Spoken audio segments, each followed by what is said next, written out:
Welcome to the Deep Dive. Today, we're plunging into a single, really important source, a recent executive order from the White House. It's titled Restoring American Airspace Sovereignty. It's basically the government laying out its plan for dealing with drones, UAS unmanned aircraft systems. Exactly.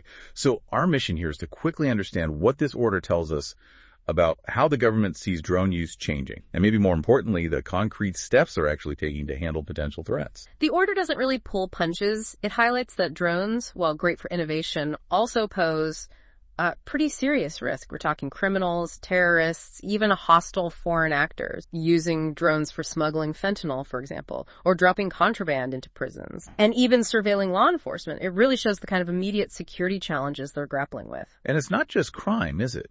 It mentions threats to mass gatherings. Yeah, like power grids, military bases too, sometimes just lots of unidentified flights over sensitive areas. The message is pretty clear.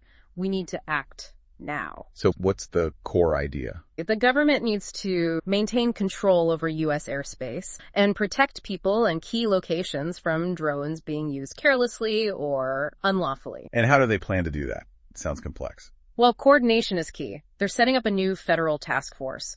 It's chaired by the Assistant to the President for National Security Affairs, reviewing strategies, proposing solutions, making sure things get done. And specific agencies get specific jobs, I see. Yeah, the Federal Aviation Administration, they manage the airspace, so they've got a big role.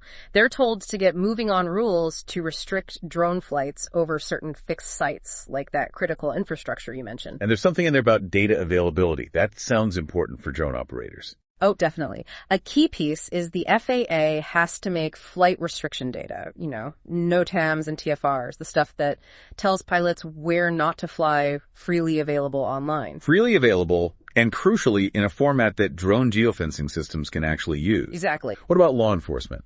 The Department of Justice? Yep. DOJ is central too. The Attorney General's tasked with ensuring current laws against dangerous drone use are fully enforced. And they might push for tougher laws. That's part of it, proposing legislative changes for stricter penalties.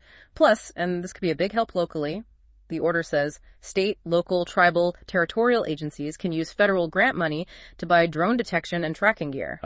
Detection and tracking. That seems like a major theme running through this. Huge. Agencies are told to use their existing authorities for detection. And there's a quick timeline, too. Within 30 days, a key advisory document on detection and mitigation tech needs to be revised.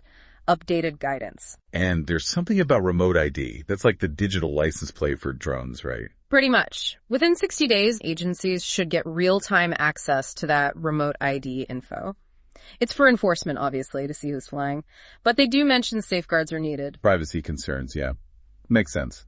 And also within 60 days, guidance for private owners of critical infrastructure, think like power companies or chemical plants, on how they can use detection tech. It's not just government sites. Right. So looking a bit further out, 90 days, there's something about facility designations. Yeah, within 90 days, they need a recommendation on whether certain high-risk places should be formally designated as covered facilities under current law. Borders, northern and southern large airports, critical infrastructure, and military installations. And why does that covered facility designation matter? It basically impacts what kinds of counter-drone measures can legally be used there. It could, streamline how threats are dealt with in those really sensitive zones. Okay, makes sense. And finally, building capacity.